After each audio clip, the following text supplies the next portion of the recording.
When I walked into that restaurant, I thought I was late to a family dinner. Not late to my own humiliation, the table was already cleared, wine glasses half empty, laughter still hanging in the air. My son didn't even stand up. He smirked and said I was late and that I could take care of the bill. His wife laughed sharp and careless, calling me slow, like it was a joke everyone had already agreed on, and they all laughed with her. In that moment, I understood everything. I wasn't invited to share the meal. I was invited to pay for it. I stood there surrounded by people who shared my blood, but not an ounce of respect, realizing how easily I had been reduced to a wallet, a punchline, and afterthought. They thought I would sigh, reach for my card, and swallow the shame like I always had before they thought they knew me. But what they didn't know was that I had already seen who they truly were, and I was done pretending this was love or family. So I smiled calmly, quietly, and called the manager that's single. Decision changed the entire night. Conversation stopped, faces stiffened, confidence drained away 1 second at a time because what happened next wasn't loud or dramatic. At first, it was precise, deliberate, and devastating. This story isn't just about a dinner bill or a public insult. It's about betrayal that cuts deeper because it comes from your own child. It's about humiliation that burns because it's served with laughter, and it's about revenge that doesn't scream, doesn't beg, and doesn't miss. Stay with me until the end, because the twist they never saw coming is exactly what made them realize they picked the wrong man to mock, and the bill they thought I would pay was nothing compared to the price they were about to face. My name is Richard Lawson. I'm 63 years old, a retired structural engineer who spent 4 decades designing bridges and overpasses across Wyoming. I used to believe that building things meant something, that if you created structures strong enough to last, the same principle would apply to family. I was wrong. About that, the restaurant was called Carmichael's, one of those places where the menus don't list prices and the waiters speak in hushed tones like they're serving communion. I'd never been there before when Daniel texted me the address 3 days earlier with the words year-end family dinner, 7 p.m. sharp. I assumed it was his way of making amends for missing Thanksgiving. I even wore the blazer Grace bought me the Christmas before she died, thinking it might be nice to look presentable for her. Once I arrived at 7:02, 2 minutes late, because I'd circled the block looking for parking that didn't cost $20 an hour, when the hostess LED'd me to the private dining room in the back. I heard the laughter before I saw them. It was the kind of laughter that stops when someone walks in. Not because they're surprised, but because the joke was about you.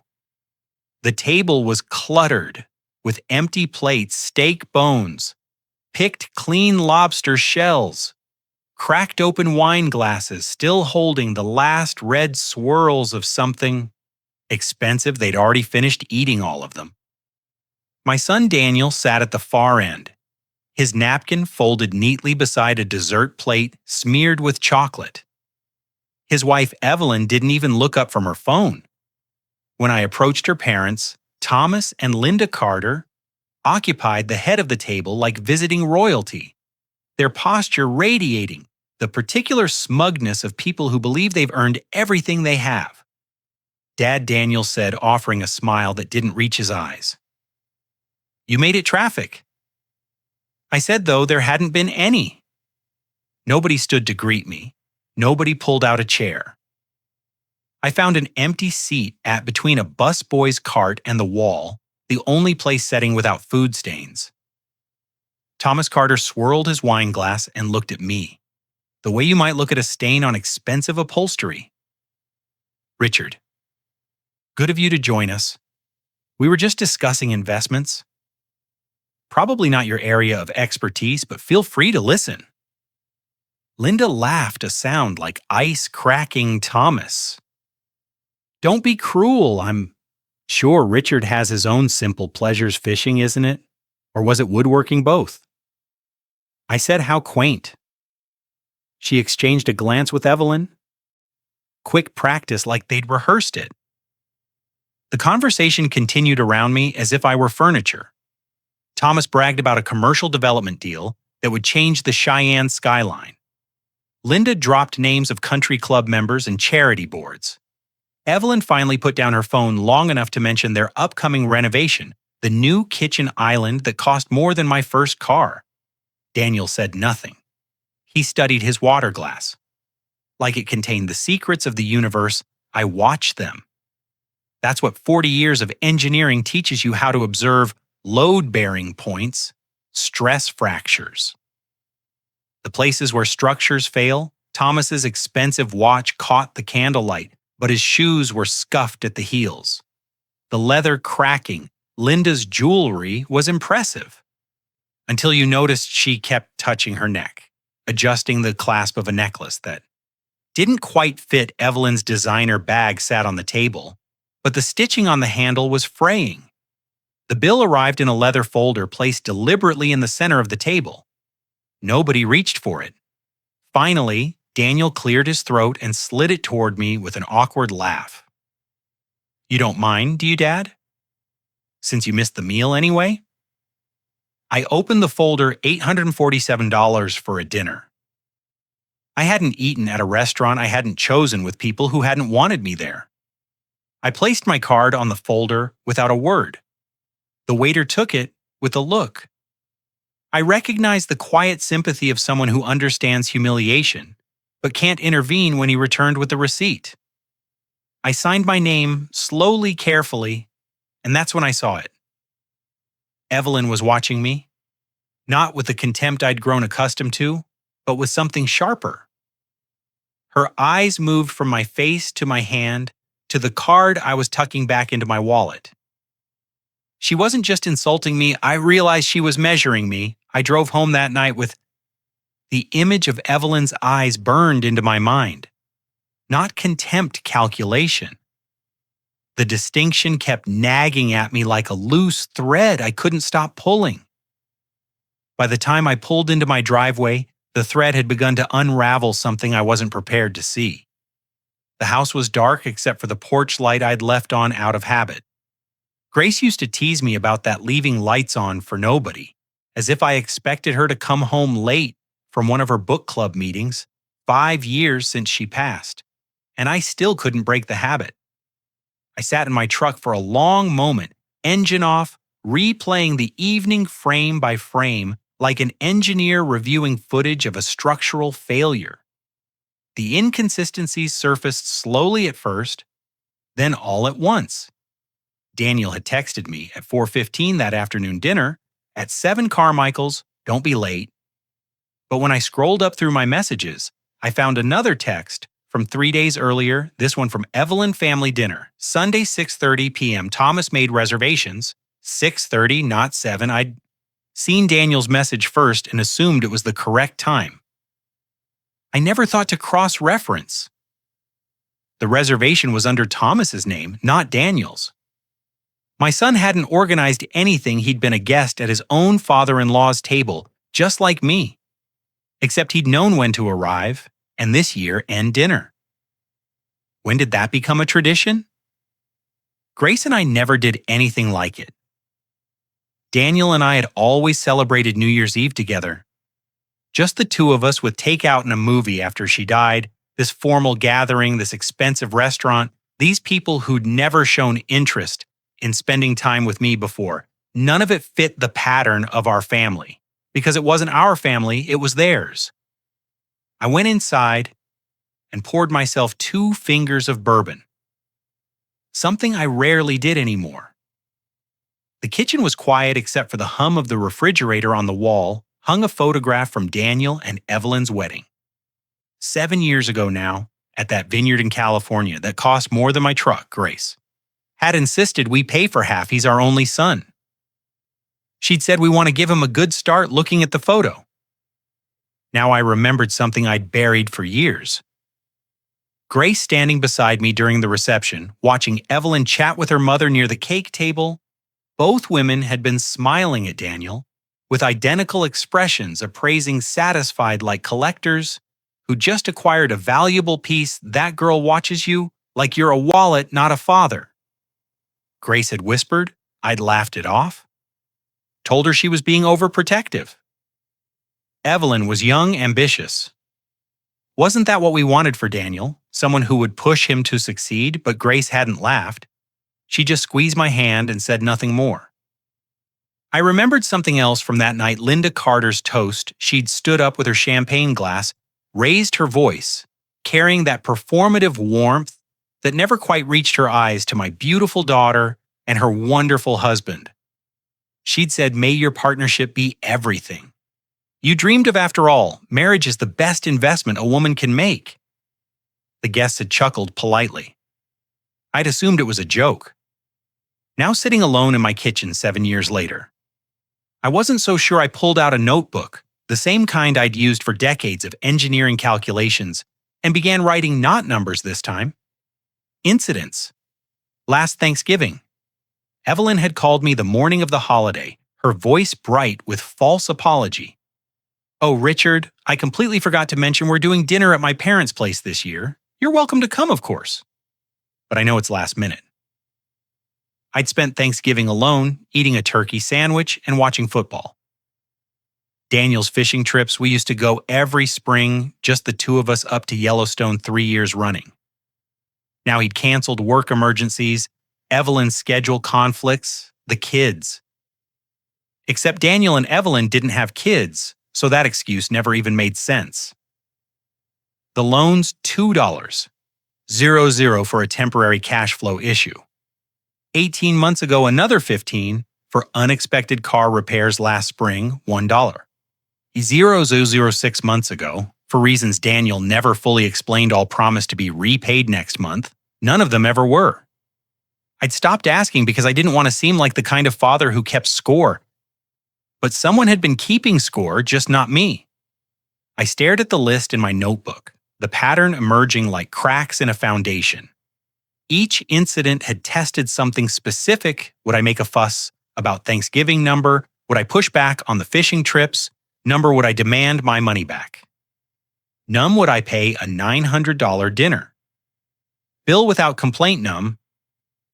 The dinner wasn't about the bill. It was an audition. They wanted to see how much I would tolerate. They wanted to know if I would fight back or if I would simply break. I closed the notebook and finished my bourbon. In one long swallow, outside the wind had picked up, rattling the windows, the way it always did in late December. Grace's voice echoed in my memory, clearer now than it had been in years. "That girl watches you like you're a wallet." I should have listened. 3 days passed before I worked up the courage to confront Daniel. 3 days of replaying conversations, reviewing my notebook, and arguing with myself about whether I was being paranoid or finally seeing clearly. By Wednesday morning, I couldn't stand the silence anymore. I needed to hear my son explain himself.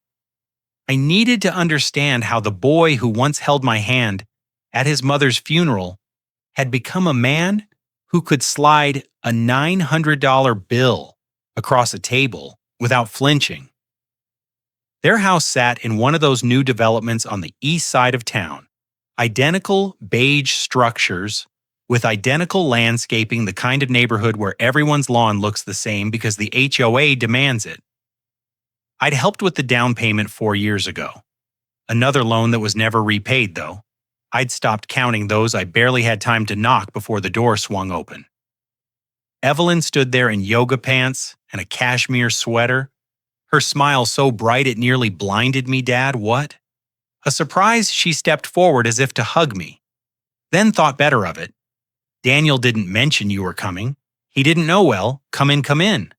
She ushered me through the foyer with the practiced warmth of a real estate agent showing a property she doesn't expect to sell. "Can I get you something? Coffee?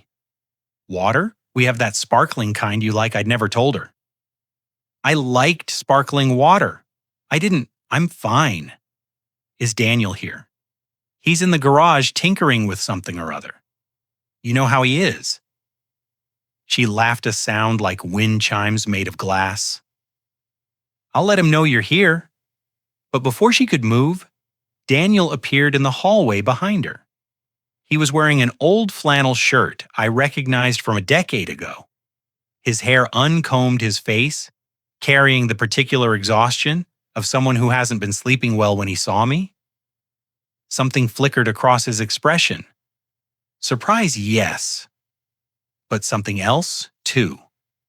Something that looked almost like fear. Dad.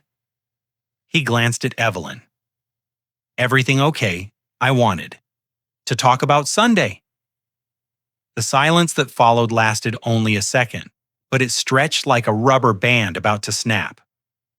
Evelyn's smile didn't waver, but her eyes sharpened. Daniel's jaw tightened almost imperceptibly. Sunday, Evelyn tilted her head. Oh, the dinner, that was lovely, wasn't it? I'm so sorry about the timing mix-up. You know how these family things get everyone's texting different information?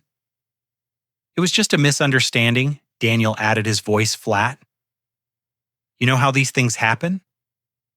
The words sounded rehearsed, like lines from a script he'd memorized but didn't believe. Can we talk? I looked directly at my son, just the two of us. Evelyn's smile flickered for just a moment. Of course, I need to make some calls anyway. Take your time. She retreated down the hallway, her footsteps deliberately casual. But I noticed she left the door to the study slightly ajar. Daniel, LED me to the garage. It was cold out there. The concrete floor radiating winter chill through my boots. He moved to a workbench, cluttered with tools, and began organizing wrenches that didn't need organizing, his hands trembling slightly as he worked Daniel. I kept my voice low. Did you know they planned it that way? The different times arriving late, the bill, did you know? His eyes darted toward the door. That LED back into the house, Dad, please. His voice was barely above a whisper. Let it go, I can't let it go. I need to understand what's happening here. He turned to face me then, and for a moment I saw something beneath the exhaustion. Not weakness, but warning. His phone sat on the workbench, positioned face down. A tiny red light blinked near the edge, almost invisible, unless you were looking for it. He was recording. The realization hit me like cold water. But recording what and for whom? I remember Daniel at 8 years old. Building a birdhouse in this very garage, a different house, but the same boy with sawdust in his hair and pride in his eyes. I remembered him at 15 sitting beside Grace's hospital bed during her first cancer scare, reading aloud from her favorite novels because he couldn't bear to see her afraid. I remembered him at 22 giving the eulogy at her funeral, his voice cracking but never breaking. That boy was still in there somewhere. I had to believe that I should go. I said finally. Daniel walked me to my truck. Evelyn watching from the kitchen window, with her phone pressed to her ear at the driver's door, he stopped me with a hand on my arm. His grip was firmer than I expected, Dad. His voice was so quiet I almost missed it. Be careful what you say around her walls. Have ears. The words sounded like surrender, but the tone was something else entirely, a warning, a message. I wasn't meant to understand yet. I drove home with my thoughts churning. I'd gone there expecting to lose my son completely. Instead, I'd found something I couldn't quite name, a contradiction. A puzzle with missing pieces. I didn't lose my money that night at Carmichael's. I thought I'd lost my son, but looking back now, I wonder if he was trying to tell me something I wasn't ready to hear. Daniel's warning echoed in my mind. For this, be careful what you say. Around her walls have ears. I turned the words over, like stones in my pocket, trying to understand what lay beneath them. Was he protecting himself? Protecting me? Or was it something else entirely? A message wrapped in the language of surrender? I didn't have long to wonder the following Saturday. Evelyn's white SUV appeared in my driveway. Without warning, I watched from the kitchen window as she stepped out.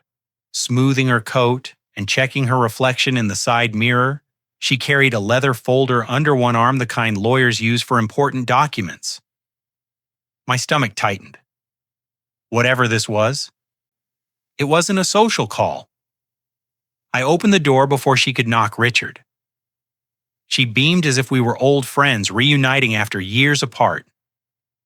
I hope I'm not interrupting anything. I was in the neighborhood and thought we could chat.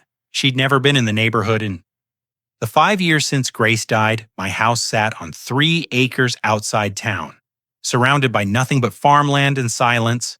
Nobody ended up here by accident. Come in? I said, because refusing would only delay whatever she'd come to do.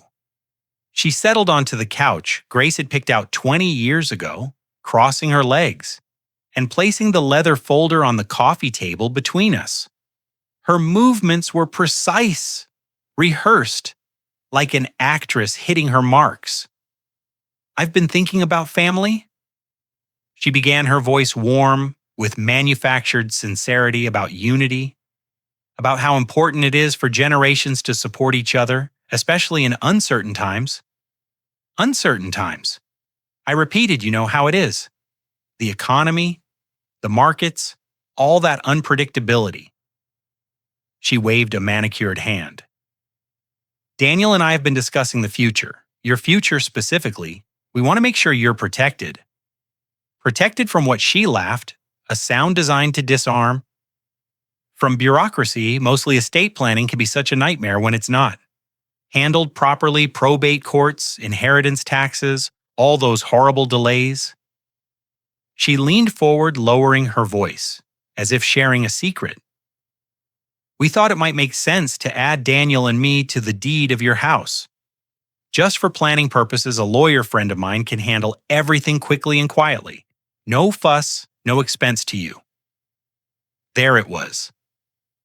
The real reason for the dinner, the humiliation, the months of small tests. They weren't just greedy, they were strategic. I kept my face neutral, a skill I'd perfected over decades of contract negotiations with developers who thought engineers were easy to fool. That's thoughtful of you, Evelyn. I'll have to think it over. Of course. Her smile didn't waver, but I caught the flicker of frustration behind her eyes. She'd expected less resistance. Take all the time you need, though. Sooner is usually better with these things. You never know what might happen. The implied threat hung in the air like smoke. I decided to test something. Speaking of planning ahead, your father's new development project. Thomas mentioned it at dinner, sounded like quite an opportunity. The change was microscopic but unmistakable. Evelyn's smile froze for half a second. Her fingers twitched against the leather folder. When she spoke, her voice was a fraction too bright, her recovery a fraction too smooth. Oh, Dad's always got something in the works. You know how entrepreneurs are always chasing the next big thing. She stood abruptly, gathering her folder. I should let you get back to your day. Think about what I said. Richard, family should stick together. She was out the door before I could respond. I waited until her SUV disappeared down the road, then grabbed my keys. 20 minutes later, I was driving past the Carter family home, a sprawling colonial in the wealthiest part of Cheyenne, the kind of house that announces its owner's success from the street. But something was different. Partially hidden behind a row of hedges, barely visible unless you knew to look, stood a for sale sign. With a foreclosure notice stapled to the post, I pulled over and called Frank Morrison, a realtor I'd known for 30 years. He owed me a favor from a bridge project that had saved his commercial plaza from flooding back in the 90s. The Carter place, Frank's voice carried the careful neutrality of someone who deals in other people's misfortunes. Yeah, that's been in pre-foreclosure for about 8 months now. Bank's been patient. But patience runs out. Word is Thomas's business went under 2 years ago. Some development deal that collapsed. They've been living on credit and appearances. Ever since I thanked him and hung up staring at the house through my windshield. The lawn was immaculate. The windows gleamed. Two luxury cars sat in the driveway. Every visible detail screamed prosperity. But beneath the surface, the foundation was crumbling. The puzzle pieces clicked into place with sickening clarity. Thomas's bragging at dinner wasn't confidence. It was desperation. The performance of a man trying to convince himself as much as anyone else. Linda's obsession with investment wasn't philosophy. It was survival strategy passed down to her daughter, like a family trade. The expensive restaurant, the designer clothes, the elaborate charade of success. All of it was scaffolding around an empty structure, and Evelyn hadn't married Daniel for love. She'd married him for access to me to the house. Grace and I had paid off 15 years ago to the retirement accounts I'd built over 4 decades of careful saving to everything I'd earned through a lifetime of honest work. The dinner humiliation made sense. Now it wasn't random cruelty, it was conditioning. They wanted to establish dominance to train me into compliance before making their real move. Pay the bill without complaint. Accept the insults without protest. Learn to say yes. So that when the big ass came the house, the deed. My entire life's work, I'd already be broken. They'd done this before, I could feel it. The smoothness of Evelyn's pitch, Linda's rehearsed. Cruelty. Thomas's desperate bravado. These weren't amateurs stumbling through a scheme. They were experienced, practiced. I drove home slowly, my mind working through the implications. The bill at the restaurant was never the prize, my house, my savings, my entire life's work. That's what they came for, and they thought I'd hand it over without a fight that night. I sat at my kitchen table with Grace's photograph watching me from the mantel. The house felt emptier than usual.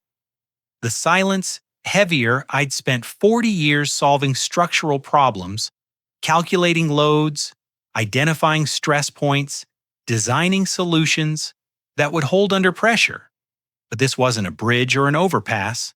This was my family, and I had no idea where to begin. Then I remembered a name I hadn't spoken in 5 years. Michael Reeves had been Grace's lawyer long before he became mine. They'd met at a charity fundraiser in the early 90s. 2 people who shared a belief that preparation was the highest form of love. He'd handled our estate, planning our wills, all the paperwork that couples accumulate over decades of building a life together after Grace's funeral. He'd sent a card and left a voicemail. I never returned. Grief has a way of making you retreat from anyone who reminds you of what you've lost. I found his number in an old address book Grace had kept in her desk drawer. My hands trembled slightly as I dialed. It was nearly €9 too late for a business call, early enough that he might still be awake. He answered on the second ring, Richard. His voice carried no surprise, only a kind of quiet recognition. I've been waiting for this call. Grace told me you'd reach out. Eventually, she just didn't know when the words landed like a punch to the chest. Grace had been gone for 5 years. Whatever Michael knew, he'd been holding it all that time, waiting for me to be ready. Can we meet? I asked tomorrow my office. 9 or 0. He paused, and Richard? Bring patience. What I have to show you isn't simple. Michael's office occupied the second floor of a brick building downtown, the kind of place that smelled of old paper and integrity. I'd been there twice before, once to sign our original wills, once to update them after Daniel's wedding. The walls were lined with law books and framed photographs. Michael with his late wife. His children, his grandchildren, a life built on trust and careful planning. He met me at the door with a handshake that lingered a moment longer than necessary. His hair had gone completely white since I'd last seen him, but his eyes were sharp as ever. Sit down, he said, gesturing to a leather chair across from his desk. This is going to take a while. He didn't waste time on small talk. Instead, he opened a drawer and pulled out a thick manila envelope, yellowed with age, sealed with tape that had turned brittle over time. Grace's handwriting marked the front for Richard. When he's ready. She came to me 3 weeks before she died, Michael said, settling into his own chair. I thought it was about updating the will routine. Stuff given her diagnosis, but that wasn't why she was here then. Why she was worried not about dying, about what would happen to you. After he folded his hands on the desk, she'd noticed things changes in Evelyn's behavior. Daniel's increasing withdrawal, small patterns that most people would dismiss.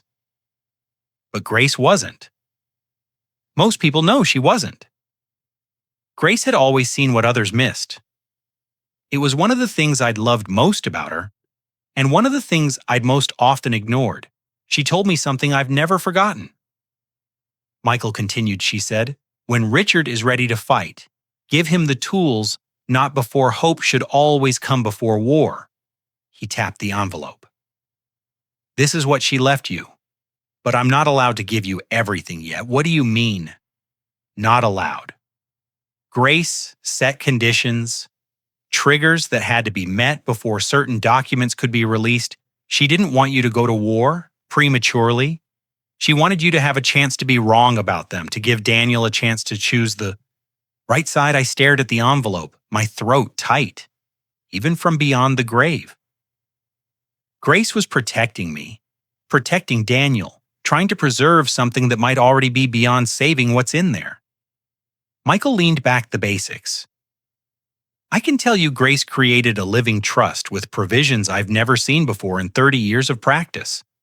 It's designed to protect your assets in ways that are almost impossible to circumvent legally.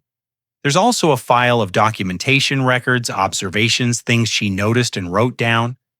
And there are instructions that activate under specific conditions. What conditions if someone attempts to gain control of your property through coercion or manipulation? If there's evidence of financial exploitation? If you're ever threatened with guardianship proceedings based on false claims? He paused. Has any of that happened yet? I thought about Evelyn's proposal. The deed? The lawyer friend? Who could handle everything quickly and quietly? It's starting to, I said. Michael nodded slowly as if he'd expected nothing less. Then we're entering the first phase. I can give you the overview, help you understand what Grace built, but the full contents of that envelope, the evidence she gathered, the details of the trust's defensive clauses, those stay sealed until the conditions are fully met. Why, if she wanted to protect me, because she wanted to protect Daniel too. Michael's voice softened. Grace believed people could change. She didn't want to destroy your son's marriage or his life, unless there was no other choice. The triggers exist to make sure you're not acting on suspicion alone. When you have proof, real, undeniable proof, then you'll have everything you need. I sat in silence, processing the weight of what Grace had done. She'd spent her final weeks not just preparing to die, but preparing me to survive without her. She'd anticipated threats I couldn't see and built defenses I didn't know existed. She really saw all this coming. I said, finally. Michael looked at me with something like admiration mixed with sorrow. Your wife saw this coming 5 years ago. Richard, she built you a fortress. They're standing on ground that was never theirs. I left Michael's office that afternoon with a new understanding of the battlefield I was standing on. Grace had built me a fortress. But fortresses only work if the enemy doesn't know they exist. The moment the Carters suspected I was anything other than a confused old man, slowly warming to their attention, they'd change tactics. They'd become more careful, more subtle, harder to catch. I needed them confident. I needed them careless. So I made a decision that went against every instinct I had. I decided to let them win. 2 weeks later, Evelyn called to invite me to a family barbecue at Daniel's house. Her voice dripped with sweetness, the kind that left a residue. We'd love to have you, Dad. It's been too long since we all spent time together as a family. I accepted without hesitation, and her pause on the other end of the line told me she'd expected more resistance. The barbecue was everything I anticipated, and worse, Thomas manned the grill like a general commanding troops. His voice too loud, his gestures too broad. Linda circulated with a wine bottle, refilling glasses, with the efficiency of someone who'd learned that drunk guests reveal more than sober ones. Evelyn played hostess with the kind of performative warmth that made my skin crawl, and Daniel stood in the corner, watching everything with an expression I couldn't quite read. Richard Thomas approached me with a plate of overcooked steak, his cheeks flushed from heat and alcohol. "Good to see you loosening up family's important, too many people forget.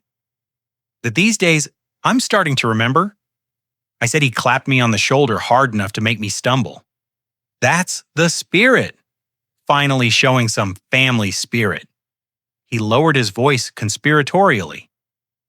"Evelyn tells me you're considering her proposal.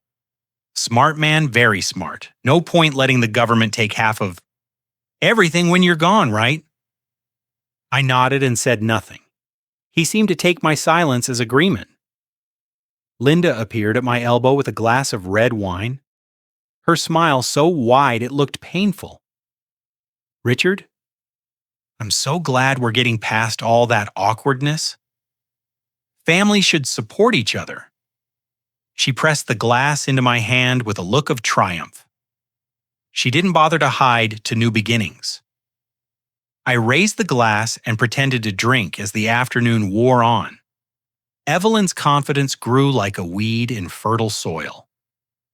She stopped asking permission and started making announcements when we update the deed.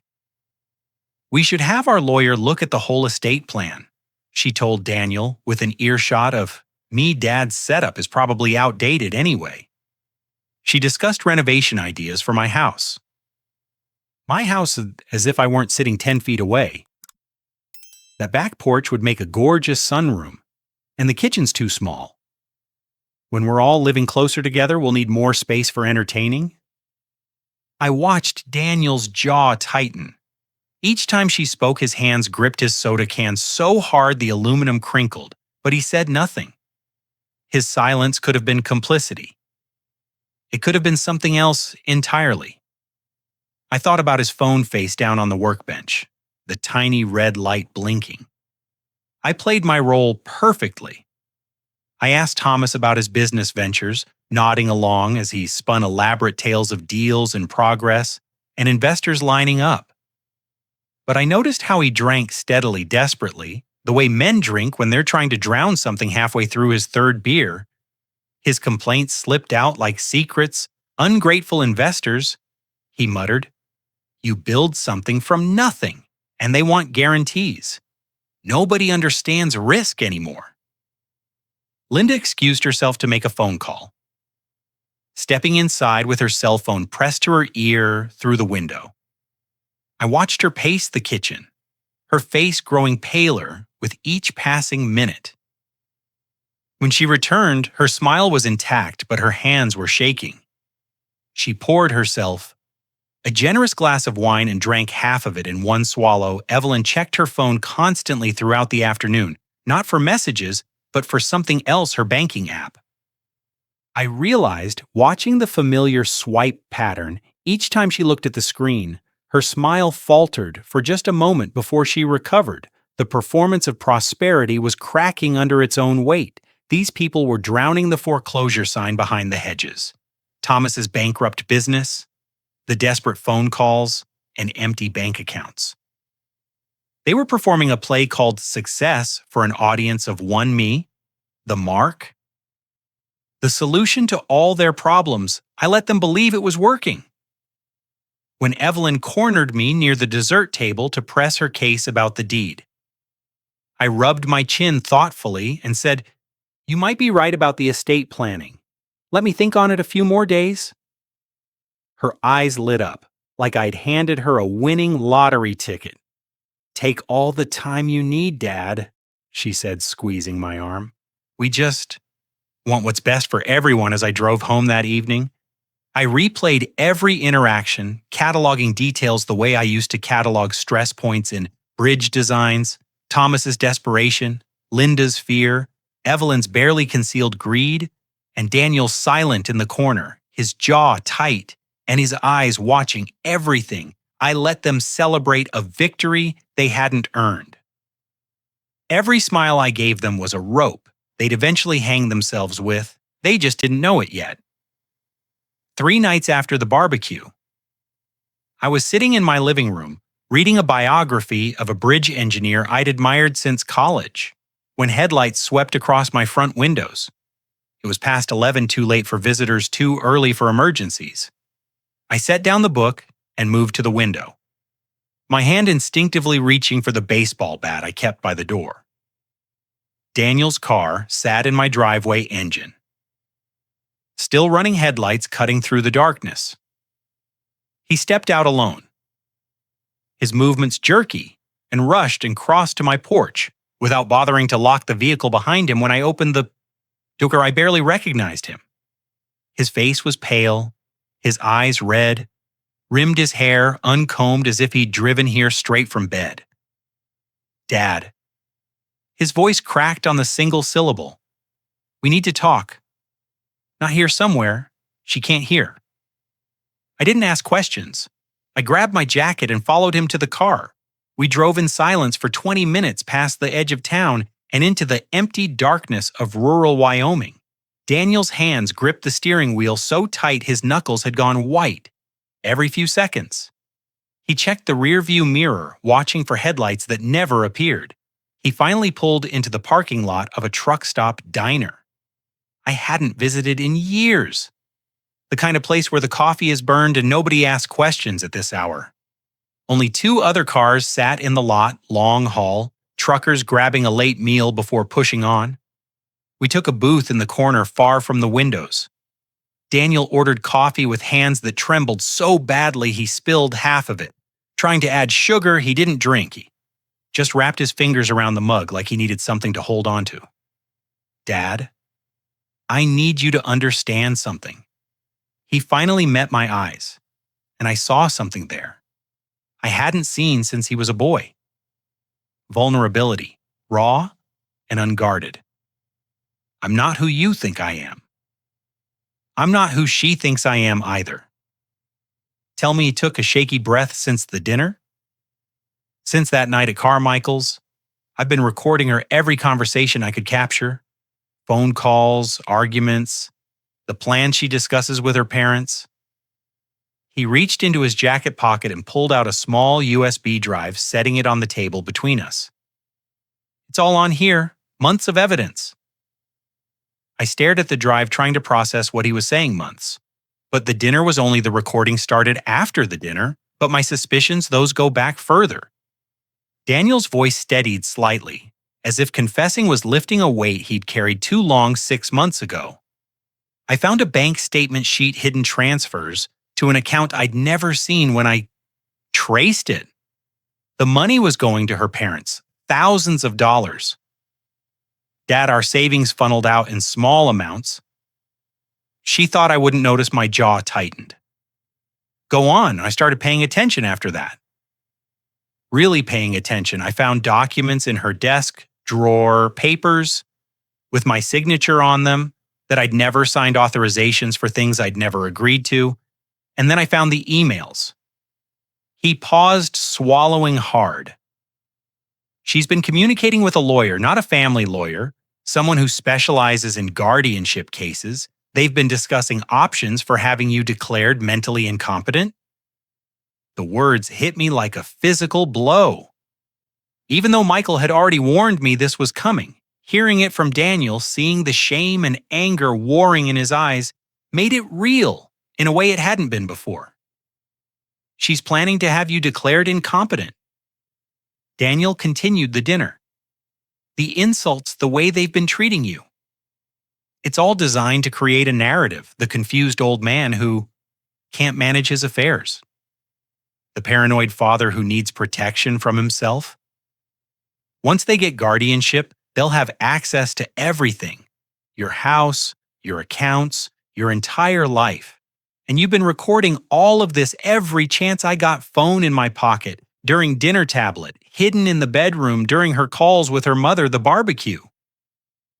I had a recorder running the whole time his voice dropped. That's why I told you to be careful what you said around her.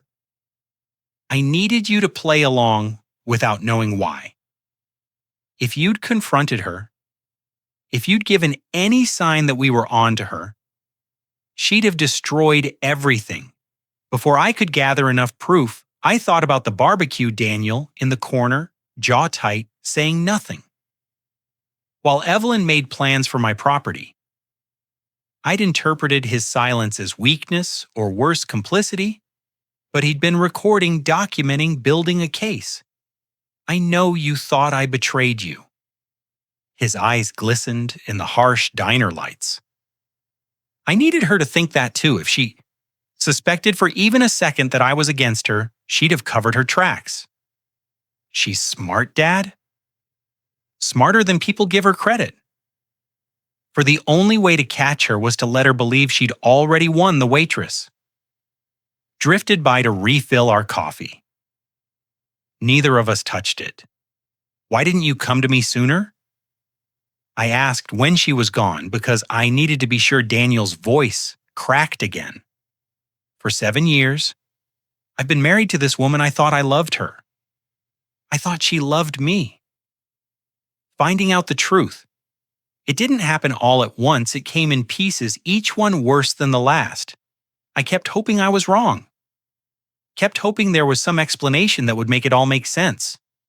He shook his head. There wasn't. He pushed the USB drive across the table toward me. It's all on there. Recordings, bank statements, copies of the forged documents, screenshots of her emails with the guardianship lawyer. Everything you need to stop her. He paused. Everything we need to stop them. I picked up the drive, feeling its weight in my palm, such a small thing to contain so much devastation. I'm sorry it took so long. Dad Daniel's voice was barely a whisper. Now his eyes bright with tears. He was fighting to hold back. I had to be sure. Now I am. I looked at my son. Really looked at him for the first time in years. The exhaustion carved into his face. The fear and determination battling in his eyes. The way his hands still trembled from the weight of what he'd been carrying alone. I'd spent weeks believing I'd lost him. I'd mourned the boy I remembered while resenting the man I thought he'd become. I'd been wrong. I reached across the table and gripped his hand. His fingers tightened around mine like a drowning man grabbing a lifeline. You didn't betray me? I said quietly. You were fighting beside me the whole time. I just couldn't see it. We sat in that diner booth until nearly 2 a.m, the coffee growing cold between us while Daniel laid out the full scope of what Evelyn had been building with each detail he revealed. The architecture of her scheme became clearer and more terrifying. It started about 8 months ago. Daniel said, his voice steadier now that the initial confession was behind him. She came to me with a stack of papers, tax documents. She said estate planning updates, things we needed to sign to protect ourselves financially. He shook his head slowly. I trusted her. I signed where she pointed without reading the fine print. What were they really? Most of them were legitimate decoys to make me comfortable. But buried in the stack was a document giving her power of attorney over you if you were ever declared mentally unfit. He pulled a folded paper from his jacket and smoothed it on the table. She had a forged version of your signature on a separate form, a consent document, supposedly authorizing her to act on your behalf in medical and financial matters, combined with the guardianship petition she's been preparing with that lawyer. She'd have complete control. I studied the document, recognizing the careful legal ease designed to obscure its true purpose. And the dinner, the humiliation evidence building every time they insulted you, every time you didn't fight back. It became part of the narrative. Confused elderly man, can't stand up for himself, pays bills, he doesn't understand, agrees to things that aren't in his interest. Daniel's jaw tightened. They were documenting your decline, a decline. They were manufacturing themselves, the precision of it, made my stomach turn. This wasn't opportunistic greed. This was systematic predation. Each piece carefully positioned like moves in a chess game I hadn't known I was playing. But here's what she doesn't know. Daniel continued, a faint spark of satisfaction breaking through his exhaustion. I recorded the conversation where she pressured me to sign those documents. She was very specific about what she wanted, very clear about the consequences. If I refused threats about our marriage, about cutting me off from her parents' support, he paused under Wyoming. Law, any document signed under duress can be invalidated. Her own words are the proof. You have her on tape, admitting coercion every word. And there's more. A ghost of a smile crossed his face.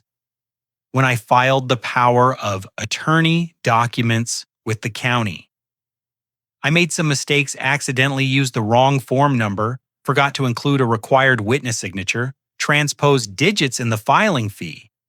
He shrugged. Bureaucratic errors, the kind that make documents legally unenforceable until they're corrected and refiled. She doesn't know. She thinks everything is in place. She's been telling her parents for weeks that they're almost ready to move forward, but the foundation is rotten. She just doesn't know it yet.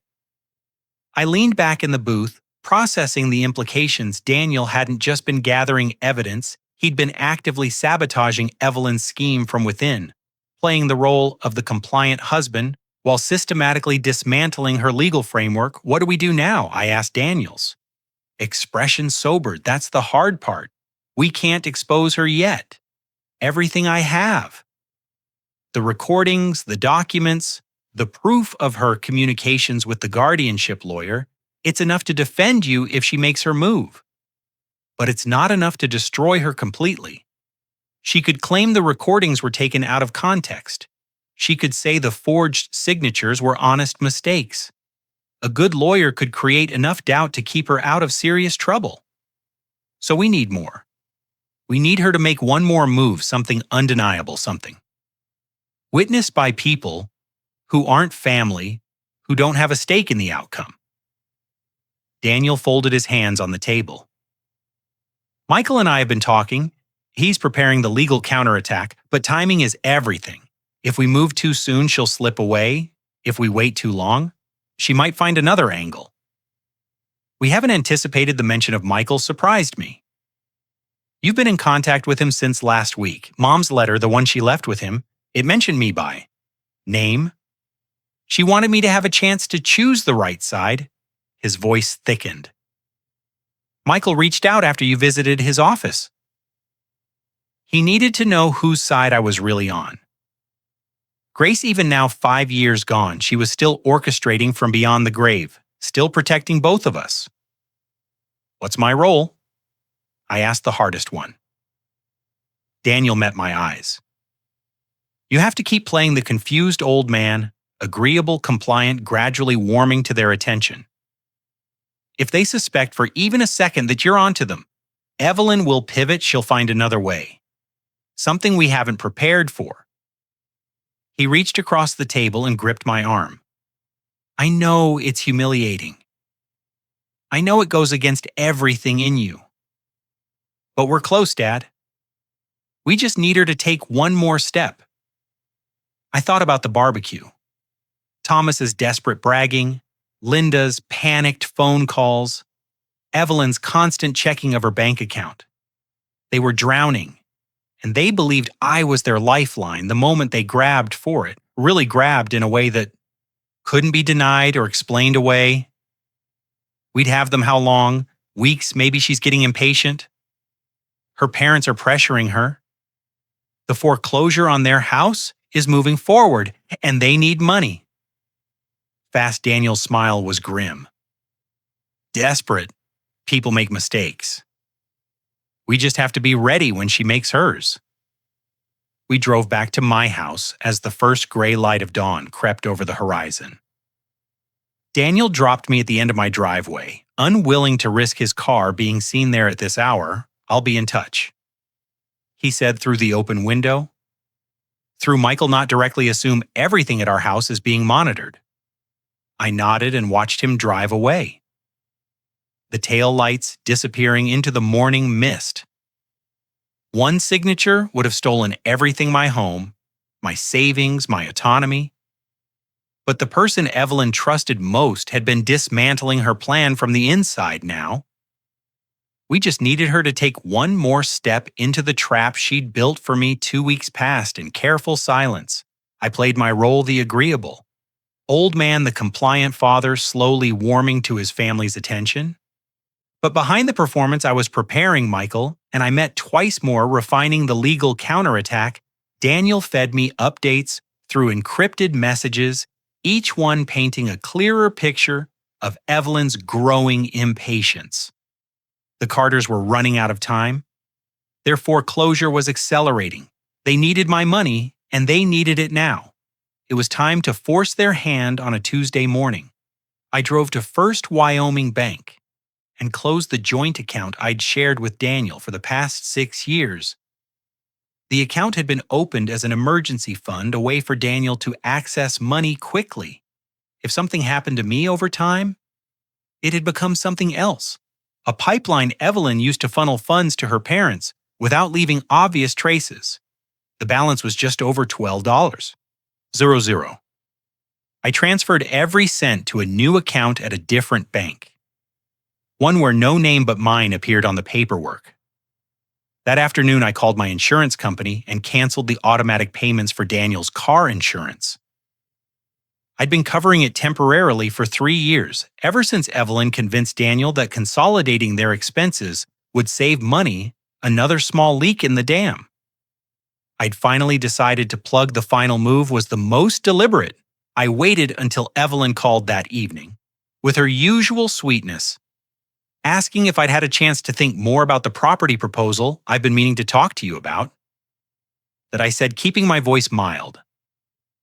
I've decided I should probably consult my own lawyer before making any changes to the estate, just to make sure everything's done properly. The silence on the other end lasted 3 full seconds when she spoke again. Her voice had a new edge beneath the sugar. Of course, Dad, that's very thorough of you. Do you have someone in mind, or who? Would you like me to recommend someone? I'll find someone. I said these things shouldn't be rushed. I hung up before she could respond. The reaction was immediate and revealing. Within 48 hours, my phone became a battlefield. Evelyn called 6 times the first day, her messages escalating from cheerful check-ins to thinly veiled concern about my state of mind. By the second day, her tone had shifted from sweet to desperate. Her voicemails increasingly shrill. Dad, I really think we should talk. I'm worried about you. You've been so isolated lately, that's not healthy. Thomas Carter called me directly for the first time in the 7 years I'd known him. His bluster couldn't quite conceal the panic underneath Richard. I hear you're having second thoughts about the estate planning. Let's not be hasty here. Family needs to stick together in times like these. I know a financial advisor who could explain everything. Make sure you understand what's really in your best interest. Linda's approach was more subtle, but equally transparent. She sent me an email, the first direct communication she'd ever initiated, with the subject line, thinking of you. The message was 3 paragraphs of passive-aggressive concern, peppered with phrases like family loyalty and the importance of trust. And I hope you haven't been listening to people who don't have your best interests at heart. She signed it with love and concern. Linda Daniels' reports confirmed what I suspected. Evelyn had entered full crisis mode. She'd made frantic calls to 3 different banks trying to find alternative sources of credit. She'd contacted the guardianship lawyer twice in one day, pushing to accelerate their timeline. She'd even reached out to a real estate agent about getting an emergency assessment of my property's value. She scared Daniel told me during a brief phone call from his car, parked in a grocery store lot, where Evelyn couldn't overhear. Her parents are pressuring her constantly. The foreclosure notice came last week. They have 60 days to come up with the money, or they lose the house. She's running out of options. Good eye? I said desperate people make mistakes. She's going to make her move soon. Dad, be ready. The move came exactly 1 week later, delivered by certified mail. I stood at my kitchen counter and read the letter 3 times, making sure I understood every word. It was from a law firm. I didn't recognize Henderson and Associates specialists in elder law and guardianship proceedings. The letter informed me that a petition had been filed with the county court seeking protective guardianship over my person and estate. The petitioner was listed as Evelyn Carter Lawson, acting out of concern for the well-being of Richard Allen Lawson. The grounds cited were comprehensive and damning cognitive decline evidenced by erratic financial decisions, increasing isolation from family support systems, paranoid behavior, including the sudden closure of established accounts, and inability to manage personal affairs as demonstrated by failure to maintain consistent insurance coverage. The petition requested that the court appoint a guardian to oversee all financial and medical decisions on my behalf. A hearing was scheduled for 3 weeks from the filing date. I set the letter down and looked out the window at the property. Grace and I had built our life on the garden she'd planted, the workshop where I'd taught Daniel to build birdhouses, the porch, where we'd watched 1,000 sunsets together, everything I'd worked for, everything I'd loved reduced to legal language designed to strip it all away. My phone buzzed, another voicemail from Evelyn, her voice tight with manufactured worry. Dad, please call me back. All we need to talk about what's best for you. I'm only trying to help. I deleted it without listening to the rest. For the first time in 5 years. I didn't answer when they called. They thought I was losing control. Withdrawing, isolating, proving their case about my declining mind. They didn't realize I'd just taken it back. The guardianship petition changed everything within hours of receiving it. I was on the phone with Michael Reeves, reading him the legal language word by word. When I finished, he was silent for a long moment. The conditions have been met, he said. Finally, it's time. Come to my office tomorrow morning. There's something you need to see. I arrived at 9 yards sharp, my stomach tight with anticipation. Michael was waiting for me in the same leather chair where we'd sat weeks earlier. But this time, the sealed envelope lay open on his desk. Beside it sat a thick folder and a small USB drive. 5 years of secrets finally ready to be revealed. Sit down, Richard. His voice was gentle in a way that made me nervous. This is going to be difficult. He handed me a handwritten letter, the paper soft with age, the ink slightly faded. I recognized Grace's handwriting immediately. The elegant loops, the careful spacing, the way she always pressed too hard on her downstrokes. My hands trembled as I unfolded it. My dearest Ray, if you're reading this, the storm I saw coming has finally arrived. I'm sorry I couldn't stop it, but I could prepare you. I had to set the letter down for a moment, even after 5 years. Her voice in my head was so clear it felt like she was sitting beside me. I know you, my love. You see the best in people, even when they show you the worst. It's one of the things I've always loved about you. And one of the things that frightened me most as I watched our son's marriage unfold. I noticed Evelyn the moment I met her. Not because she was unkind. She was careful never to be overtly cruel. But I saw the way she studied you cataloging your assets.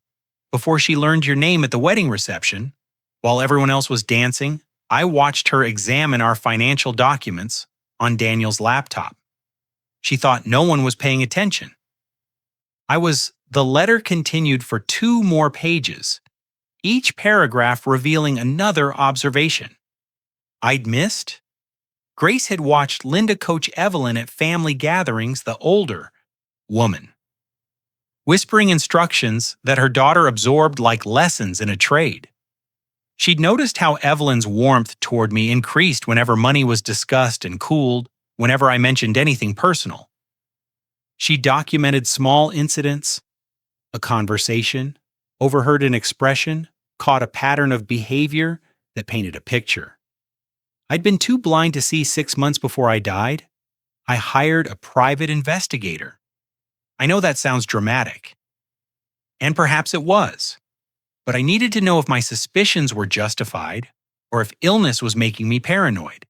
What he found convinced me I wasn't imagining anything. The folder contains his full report. Read it carefully. What the Carters did to you, they've done before. Michael slid the folder across the desk. It was thick, at least 50 pages of typed reports, photographs, and official documents. The first page bore a header from Western Investigations, a firm based in Denver. The subject line read, "Background Investigation, Carter Family." I read for nearly an hour without speaking. Michael sat quietly refilling my coffee twice, saying nothing. The report painted a devastating picture. Before moving to Wyoming, the Carters had lived in Arizona for 8 years. During that time, Linda Carter had befriended an elderly woman named Helen Marsh, a widow whose husband had left her a substantial estate. Helen's son Robert had married a woman named Patricia 6 years before Helen's death. Patricia was Linda's niece. The pattern was identical to what I was living through now. Ingratiation, isolation, from outside support, gradual financial control, disguised as helpful estate planning. And when Helen Marsh began to resist a guardianship petition, citing cognitive decline and erratic behavior, Helen signed over her property rights 8 months before she died. The cause of death was listed as natural causes, heart failure, not unexpected in a woman of 83, but the investigator had found irregularities. Neighbors, who reported that Helen seemed perfectly lucid in her final. Months, a doctor who'd examined her 2 weeks before the guardianship hearing and found no signs of dementia. A will that had been changed 3 times in the year before her death. Each revision benefiting the Carter family more than the last. No charges were ever filed. No investigation was ever opened. The Carters sold Helen's house within 6 months of her death and moved to Wyoming, where Thomas started a new business, and Linda began attending charity functions, where Evelyn met my son at a fundraiser 2 years later. The investigator's report included a final note based on the evidence gathered. It is my professional opinion that the Carter family operates as a coordinated unit, targeting elderly individuals with significant assets. Their methods are sophisticated and designed to avoid legal scrutiny. I recommend extreme caution in any financial dealings with this family. Grace had known 5 years ago while she was dying. She'd seen what was coming and built a defense I didn't know existed. She'd gathered evidence, hired professionals, created legal structures to protect me, all while fighting a battle with her own body that she knew she was going to lose. I turned to the final page of her letter, the handwriting, shakier here, as if she'd written it on one of her difficult days. Michael will help you fight this. The trust I created has provisions they can't circumvent, but I need you to promise me something. Protect yourself, my love. But remember, Daniel was a good boy once. If there's a path back for him, leave the door open. I stared at those words until they blurred, even facing her own death, even knowing what Evelyn truly was. Grace had thought about redemption. Not for the Carters, she'd seen them too clearly for that, but for Daniel, for the son she'd loved since before he could walk. She'd planned for his redemption before anyone else believed he needed one. I spent 3 days studying every page of that investigator's report until I could recite the details from memory. Then I called Evelyn and asked her to arrange a family meeting at my house. I kept my voice uncertain, hesitant, the confused old man they expected me to be. I've been thinking about everything I said, the petition, the property discussions. I think we should all sit down together and talk through my concerns. She agreed immediately, her tone bright with barely concealed triumph. She thought I was surrendering. They arrived on Saturday afternoon, pulling into my driveway in 2 cars like a convoy. Evelyn stepped out first, wearing a cream-colored blouse and pearls. The picture of concerned family devotion Thomas followed, adjusting his jacket with the self-importance of a man who'd never been seriously challenged. Linda emerged, her eyes scanning my property, with the appraising look of someone calculating square footage. Daniel came separately, parking at the end of the driveway. His shoulders were slumped. His expression defeated the henpecked husband I'd believed him to be for so long. He caught my eye for just a moment as he walked toward the house. The faintest nod the performance was about to begin. I'd arranged chairs in my living room in a rough semicircle, positioning myself near the fireplace.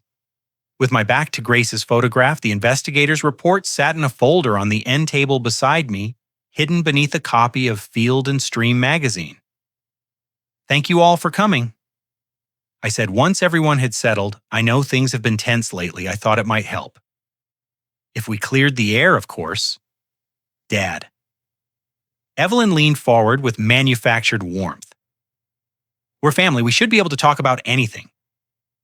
I appreciate that I paused, letting the silence stretch. "Thomas, I've been meaning to ask, how's the business going? You mentioned some exciting developments at the barbecue?" Thomas straightened in his chair, his chest puffing slightly. Very well, very well. Several deals in the pipeline. You know how it is, always something cooking funny. I heard the company filed for bankruptcy 2 years ago. Chapter 7. Complete liquidation. The color drained from his face so fast I thought he might faint. Linda's hand shot to his arm, her nails digging into his sleeve.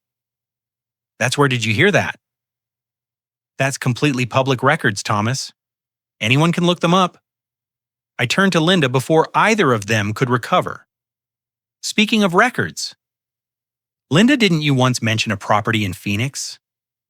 Something about a time you lived in Arizona?" Her smile froze. "I don't recall. A house on Saguaro Drive belonged to a woman named Helen Marsh. Ring any bells?" The room went cold. I watched the Carters exchange glances, quick panic. The silent communication of people whose secrets are unraveling. "I'm not sure what you're implying, Linda," said carefully, her voice strained, no implication, just curiosity. I shifted my attention to Evelyn, who had gone very still while we're catching up. "Remind me, what did you do before you met Daniel?" "Something in healthcare, wasn't it?" Evelyn's composure was remarkable, but I'd learned to read her, the slight tightening around her eyes, the almost imperceptible pause before she spoke. "I worked at a senior care facility, administrative work. Nothing glamorous, interesting. I imagine you learned a lot about how the system works. Guardianship, proceedings, power of attorney, that sort of thing, Dad?" Her voice sharpened.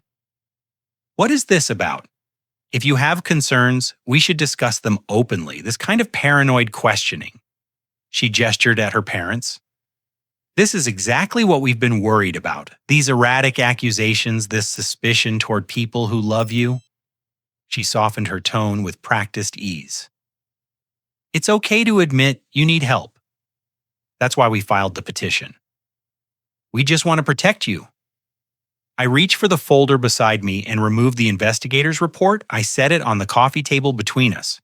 The cover page, clearly visible background investigation, Carter family. Speaking of protection. I said quietly, "I'd like to discuss Helen Marsh." Linda's face went white. Thomas clutched at his chest, his breathing suddenly shallow, but it was Evelyn whose reaction told me everything. Her mask didn't just slip. It shattered for one unguarded moment. I saw the predator beneath the performance. "Where did you get that?" Her voice was barely a whisper. "My wife gave it to me 5 years ago." I met her eyes without flinching. "She saw what you were from the beginning?" "Evelyn, she hired an investigator. She documented everything, the Arizona case, the pattern, all of it. She just wanted to give you time to change?" I paused. "You didn't." The silence that followed was absolute. Thomas had gone gray. his hand still pressed to his chest. Linda stared at the report like it was a snake coiled on my coffee table. Daniel sat motionless, his performance forgotten, watching his wife with an expression I couldn't quite read. And Evelyn looked at me with eyes I'd never seen before. The sweetness was gone. The calculation was gone. What remained was something cold and cornered and very, very dangerous. You don't know what you're doing, she said finally, her voice flat. You have no idea what you've started. I know exactly what I'm doing, I replied. For the first time in years, the room went silent for the first time. Evelyn had nothing to say, but the look in her eyes told me this wasn't over, cornered. Animals are the most dangerous kind. The tension in the room was still crackling when the doorbell rang. I'd been expecting it. Michael Reeves stepped inside carrying a leather briefcase, his presence radiating the calm authority of a man who'd spent decades navigating courtrooms and confrontations. He nodded to me, then surveyed the Carters with the detached assessment of someone examining evidence. I apologized for the interruption. He said, though his tone suggested no apology at all. Richard asked me to join this discussion given the legal matters at hand. I thought it prudent to attend. Evelyn's eyes narrowed. And who exactly are you? Michael Reeves, I'm the trustee of Grace Lawson's estate and Richard's legal counsel, he set his briefcase on the coffee table and clicked it open. I understand there's been some confusion about the family's financial arrangements. I'm here to clarify. Thomas found his voice, though it came out weaker than his usual bluster. Now, wait just a minute. This is a private family matter. We don't need lawyers turning this into something adversarial. I'm afraid the guardianship petition your daughter filed made it adversarial already. Mr. Carter-Michael withdrew a thick document bound in blue legal backing, which brings me to why I'm here. He remained standing, positioning himself where everyone could see him clearly before her death. Grace Lawson created a living trust with several unusual provisions. She asked me to keep these details confidential unless specific circumstances arose. He paused. Those circumstances have now been met. Linda leaned forward. What circumstances? What are you talking about? The trust contains what's called a protection clause. It was designed to activate if Richard was ever subjected to elder abuse, financial, emotional, or legal. Michael's voice was measured almost clinical. The filing of a guardianship petition based on fabricated claims of cognitive decline qualifies as legal abuse. Under the terms Grace specified, Evelyn's confident facade flickered. That petition was filed out of genuine concern. The clause has been triggered. Mrs. Lawson, as of the petition's filing date, all assets covered by the trust are frozen, pending a full review by me as trustee that includes the house, all bank accounts, investment portfolios, and any property Richard owns. Michael let that sink in before continuing. No transfers, no sales, no changes of any kind can occur without my explicit written approval. Thomas's face had gone from gray to almost green. You can't do that. That's not legal. I assure you it's entirely legal. Grace worked with 3 different attorneys to ensure these provisions would hold up under any challenge.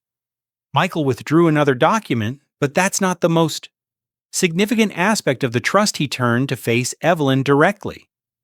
If the protection clause fully activates, which requires my determination that the abuse was intentional and systematic, the trust directs that all assets be transferred to a charitable foundation, the Grace Lawson Memorial Foundation. To be specific, it would fund legal assistance for elderly victims of financial exploitation. The implication hung in the air like smoke. Linda was the first to understand. You mean Daniel wouldn't inherit anything? Correct. If I determine that Richard has been the victim of coordinated elder abuse, every asset in the trust passes to the foundation. Daniel and Evelyn would receive nothing. Evelyn shot to her feet. This is insane.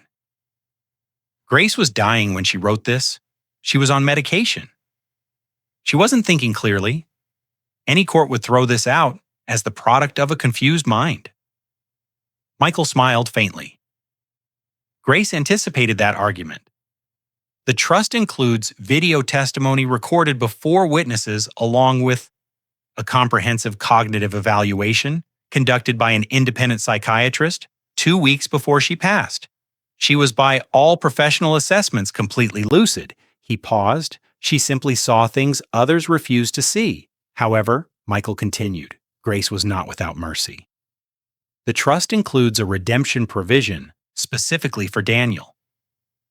My son looked up sharply as performance of defeated husband forgotten. Daniel has 90 days from the triggering event to provide evidence that he was not complicit in any scheme against his father. If he cooperates fully with any investigation and demonstrates that he actively worked to protect Richard rather than harm him, the trust's punitive provisions can be suspended as they apply to him. Michael turned to Daniel. Your mother believed in you. She wanted to give you a path back if you chose to take it. The room fell silent again. Evelyn stood frozen in place, calculations visibly racing behind her eyes. Then slowly her expression shifted, her shoulders dropped. Her lip trembled, tears began streaming down her cheeks. I can't believe this. She whispered, her voice breaking. I can't believe you're all doing this to me. I was only trying to help. Richard's been struggling.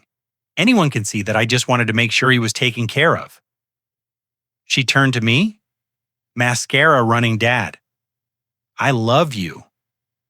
I know we've had our differences, but everything I've done has been out of concern. Grace, she was confused at the end. The cancer, the medication. You can't hold me responsible for the paranoid fantasies of a dying woman. It was a masterful performance, even knowing what I knew. Part of me felt the pull of her apparent sincerity. I saw Thomas and Linda watching, hopefully waiting to see if the manipulation would work. Then Daniel stood up. The movement was slow, deliberate, commanding attention without demanding it. He reached into his jacket pocket and pulled out his phone. His hands weren't shaking anymore. I think everyone needs to hear something, he said quietly. He pressed play. Evelyn's voice filled the room, tinny through the phone speaker, but perfectly clear. Once we get guardianship, it's done. The house is worth at least $400,000. 000, we sell it fast, split it 3 ways. My parents take their share to cover the foreclosure. We take ours. By the time anyone figures out what happened, the old man will be in a home somewhere and will be long gone. A second voice, Linda's. And if he fights it, he won't. He's too proud to admit he's losing his mind. And even if he tries, who's going to believe him? We've been building this case for months.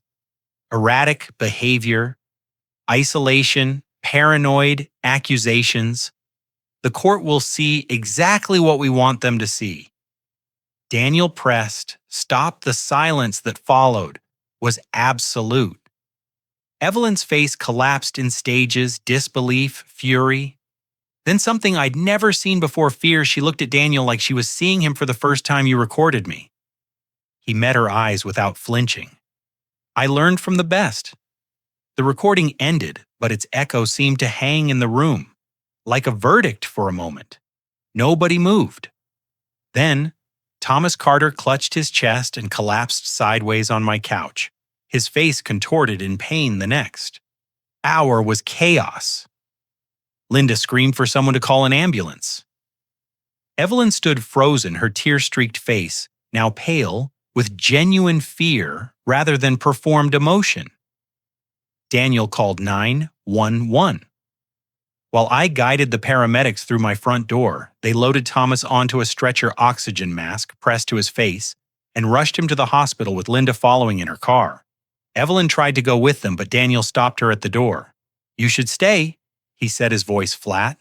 We need to talk about what happens next. She stared at him like he was a stranger in many ways. I suppose he was. Thomas survived. The doctors called it a severe panic attack, complicated by undiagnosed heart disease. Years of stress and denial manifesting in a crisis he could no longer outrun. He spent 3 days in the cardiac unit, while his carefully constructed world continued to crumble around him. Linda called me from the hospital waiting room the second night. Her voice had lost its usual polish, replaced by something raw and despairing. "Richard, please, surely we can work something out." She paused, and I heard the exhaustion beneath her words. "Families have disagreements. Things get said in the heat of the moment." That recording, Evelyn was just venting. "You know how it is?" She didn't mean any of it. I pressed the record button on my phone and let her continue. I may have guided her approach a little. I admit that. But it was never supposed to go this far. We just needed help, Richard. The foreclosure. The business collapse, we were drowning. Can't you understand that? Her voice cracked. What if we just forget all this unpleasantness? A small settlement to help us get back on our feet, and we'll drop the petition. Disappear from your life completely. Everyone walks away. No courts, no investigations, no public scandal. "You're asking me to pay you off," I said quietly. "I'm asking you to show mercy for Daniel's sake, if nothing else." I ended the call and saved the recording. Mercy was exactly what Grace had asked me to show, but not for the Carters, for my son. The collapse happened faster than I expected. Guardianship petitions are public record in Wyoming, and small towns have long memories within days. The legal community was buzzing with whispers about the case. Michael told me later that 3 different attorneys had called him, asking about the investigator's report. One of them had a client in Arizona, a woman named Susan Marsh, Helen's daughter-in-law, who had spent years suspecting something was wrong about her mother-in-law's final months, but could never prove it. Susan Marsh contacted the Wyoming Department of Family Services. She also called a detective in Phoenix, who had investigated Helen's case before it was quietly closed. The calls, LED to more calls, old files were reopened. Patterns that had been invisible in isolation became obvious when connected. The Carters' foreclosure proceeded without interruption. The bank had been patient for months, but patience has limits. The auction was scheduled for the end of the month. Thomas watched from his hospital bed while his wife scrambled to find solutions that no longer existed. Evelyn's world contracted around her like a closing fist. Daniel filed for divorce 3 days after the confrontation, citing fraud and coercion. The paperwork was brutal in its precision. Michael had helped prepare it, documenting every forged signature, every funneled dollar, every recorded conversation. Evelyn retained a lawyer, but even he seemed to recognize a losing battle. The Wyoming Department of Family Services opened a formal investigation into elder abuse.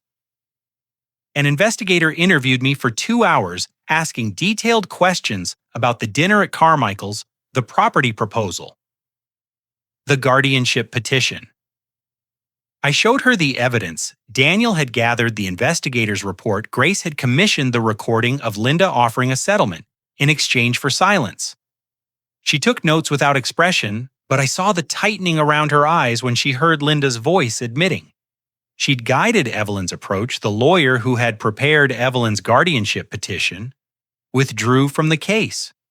Citing newly discovered conflicts of interest translation, he'd realized his client had used him as a tool in an elder abuse scheme, and he wanted no part of the consequences. The final collapse came on a Tuesday.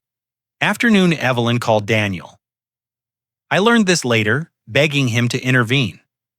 She needed money for her legal defense. She needed someone to speak on her behalf. She needed help. Daniel told her to call her parents. She tried Linda's phone, went straight to voicemail. Thomas released from the hospital, but facing his own legal exposure from the Arizona investigation, had stopped answering calls entirely. The family that had operated as a coordinated predatory unit for years had fractured under pressure, each member scrambling to save themselves. I watched it all from a distance, feeling less like a victor than a witness to a natural disaster. These people had tried to steal everything I'd built. They'd manipulated my son, desecrated my wife's memory, and treated me like an obstacle to be removed by every measure of justice they deserved what was happening to them. But watching the destruction, Thomas's gray face in the ambulance, Linda's desperate phone call, Evelyn standing alone in my living room as her marriage and her schemes collapsed simultaneously. I couldn't summon the satisfaction I'd expected to feel. They'd spent years building a facade of success and respectability. It took 2 weeks for it all to collapse, but I didn't feel triumph watching them fall. I felt tired and something like pity for the people they might have been. A week after the confrontation, Daniel's car appeared in my driveway again. This time it was mid-afternoon. The autumn sun casting long shadows across the yard. He didn't call ahead. He just showed up the way family used to before everything became complicated. I met him at the door, and for a moment neither of us spoke. He looked different somehow. Not just tired, though he was clearly exhausted. Something in his posture had shifted. The performance was over. The man standing on my porch was simply my son, stripped of pretense and unsure what came next. "I'm not here to talk strategy," he said quietly. I needed to be somewhere that felt like home." I stepped aside and let him in. We ended up on the back porch, sitting in the old wooden chairs Grace had picked out 20 years ago.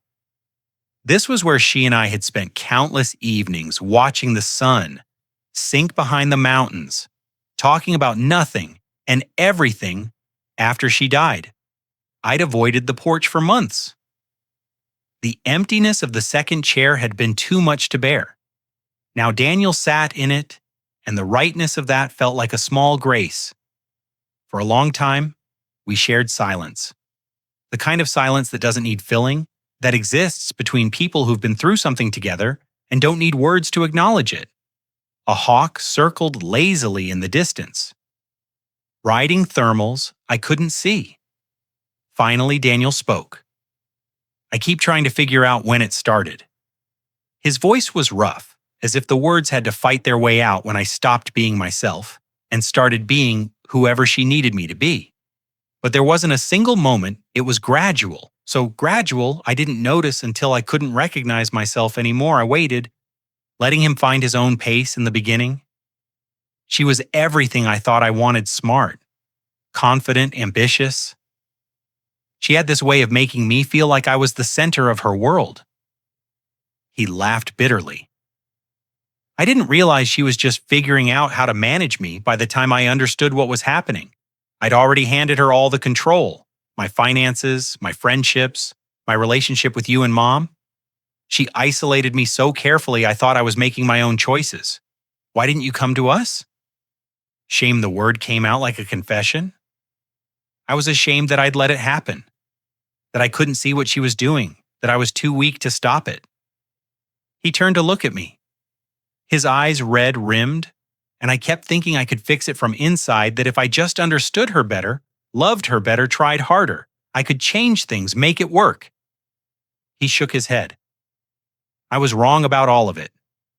I thought about all the signs I'd missed, the canceled fishing trips, the unanswered calls, the way Daniel had seemed to shrink over the years, becoming less present, less himself.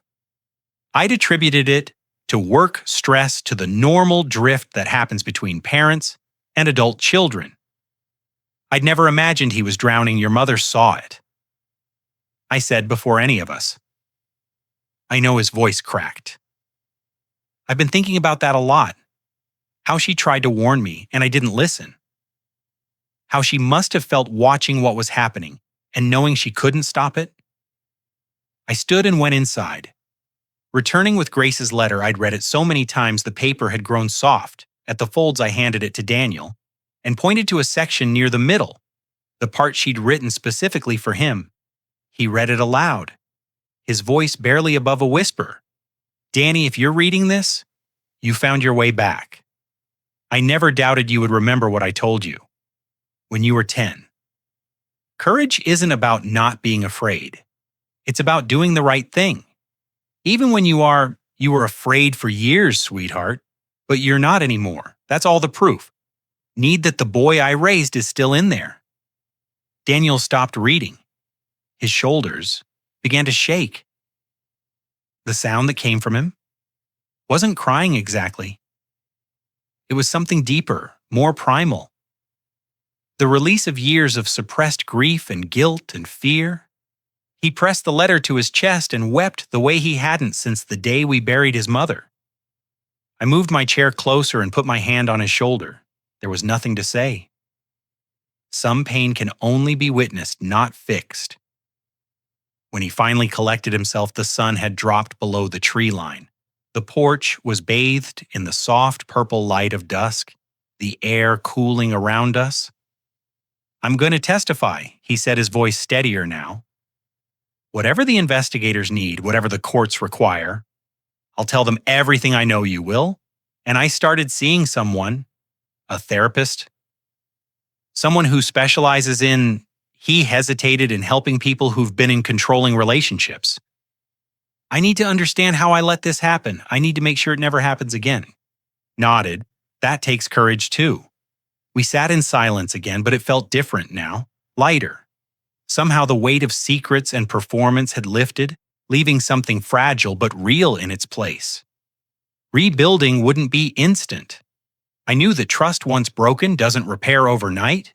There would be awkward conversations and difficult moments, times when the memory of those years, the unanswered calls, the dinner at Carmichael's, the look in his eyes when he pushed that bill toward me, would rise up and make forgiveness feel impossible.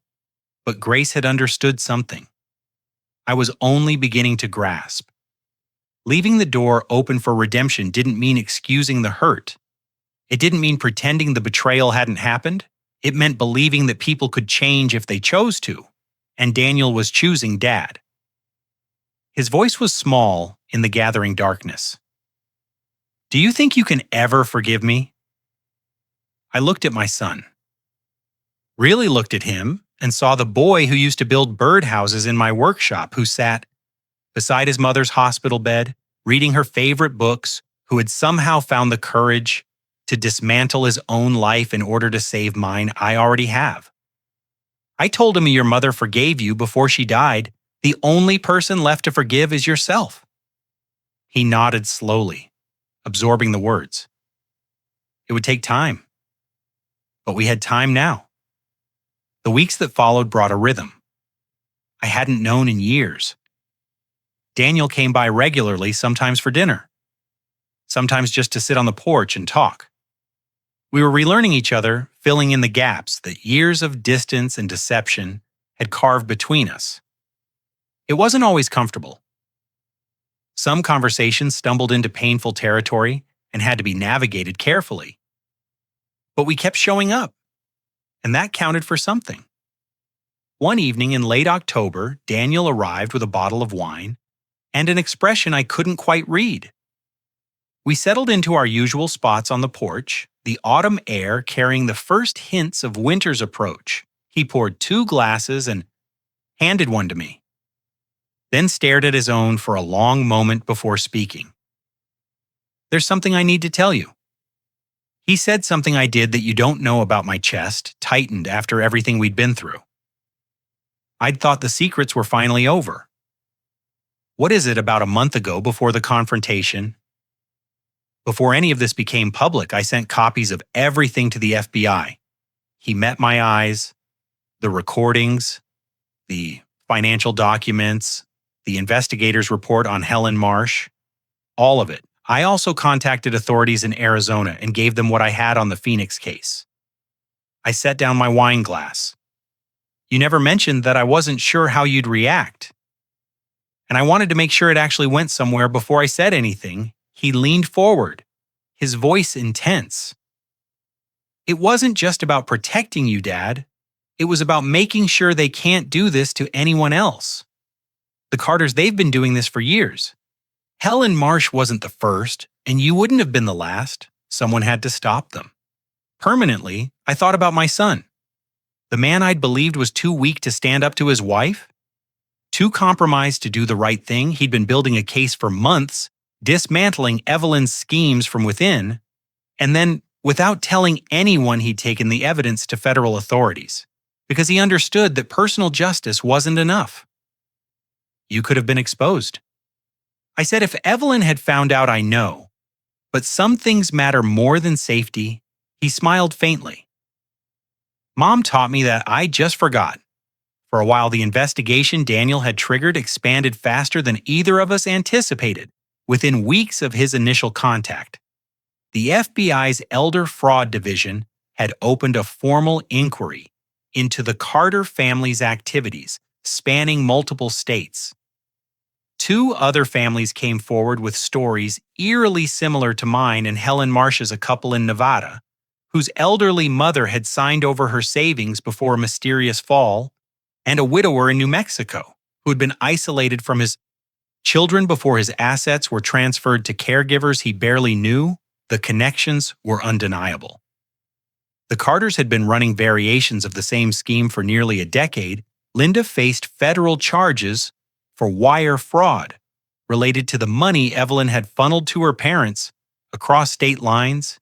The evidence Daniel had gathered, bank records, recorded conversations, documentation of the systematic transfers, formed the backbone of the prosecution's case. Thomas's heart condition, worsening under the weight of legal pressure and public exposure, was deemed too ill to stand trial. He spent most of his days in a care facility. Now the bills mounting faster than his non-existent resources could cover. Evelyn made a different calculation. Facing multiple state and federal charges, she chose to cooperate with investigators in exchange for reduced sentencing. Her testimony filled in gaps that documentation alone couldn't provide. She admitted to a pattern of targeting elderly individuals through elder care facilities, using her professional access to identify vulnerable marks. She explained how Linda had coached her since childhood, treating marriage as a financial strategy rather than a partnership. She detailed schemes I'd never known about, attempts that had failed, families who'd escaped close calls that had taught her to be more careful. I listened to the updates from Michael with a strange mixture of vindication and sorrow. These were people who had tried to destroy me, but they were also people broken, desperate, shaped by circumstances I couldn't fully understand. I didn't forgive them. I wasn't sure I ever would. But I no longer felt the burning anger that had sustained me through the worst of it. One afternoon, Michael and I sat in his office discussing the future of Grace's trust. The protective provisions had served their purpose. My assets were secure. Daniel's redemption path was clear, and the Carters no longer posed any threat. The question now was what to do with what remained. Grace left you considerable resources. Michael said more than enough to live comfortably for the rest of your life. But I know she'd want you to think about legacy. Legacy? The word felt heavy in my mouth. I thought about Helen Marsh, who had died without anyone to fight for her, about the families in Nevada and New Mexico who had suffered in silence because they didn't know where to turn, about all the elderly people across the country who were being manipulated by the people they trusted most, with no investigators report to save them. I want to start a foundation, I said. Michael raised an eyebrow. What kind? The Grace Lawson Foundation for Elder Protection, legal resources for seniors facing financial exploitation, especially by family members, help for people who don't have lawyers or investigators or sons brave enough to record their abusers. I paused. Grace's report exposed the Carters. I want to help create 1,000 more reports. Expose 1, 0 or more predators. Michael nodded slowly, making notes. That's a significant undertaking. You'd need staff partnerships with legal aid organizations, a whole infrastructure. Then we'll build it. He smiled, the first genuine smile I'd seen from him since this began. Grace would be proud. We spent the next hour discussing logistics, funding structures, nonprofit requirements, potential partnerships with existing elder advocacy groups. When we'd covered the basics, Michael looked up from his notes. One more thing. What do you want the foundation's mission statement to be? I thought about Grace, about the letter she'd left me, the fortress she'd built, the door she'd insisted I leave open for Daniel, about all the kindness I'd shown the Carters over the years. The loans never repaid, the insults absorbed, the dignity surrendered in the name of family peace. Kindness without boundaries is an invitation to be used. I said, finally, let's help people learn where to draw the line. 6 months can change everything, or perhaps it simply reveals what was always possible, waiting beneath the surface for the right conditions to emerge. My house looks the same from the outside, the same white siding Grace chose when we built it, the same blue shutters I've repainted every 5 years, the same gravel driveway that crunches under tires in a way that always told her I was home, but inside, everything is different. The spare bedroom that sat empty for years has become an informal office for the foundation filing cabinets line one wall stuffed with case files and legal templates. A secondhand desk holds my laptop, where I spend mornings answering emails from families across the country who found us through our website or word of mouth. Daniel visits every weekend now. Sometimes more often, he brings groceries I don't need and fixes things around the house that aren't broken, excuses to be here to rebuild what we almost lost. Occasionally, he arrives with friends from his therapy group, men and women who are reconstructing their lives. After controlling relationships, we sit on the porch and talk, or we work in the garden, or we simply share space without needing to fill it with words. The garden itself has been transformed. Daniel and I spent an entire spring weekend restoring the beds. Grace planted decades ago. The roses are thriving again.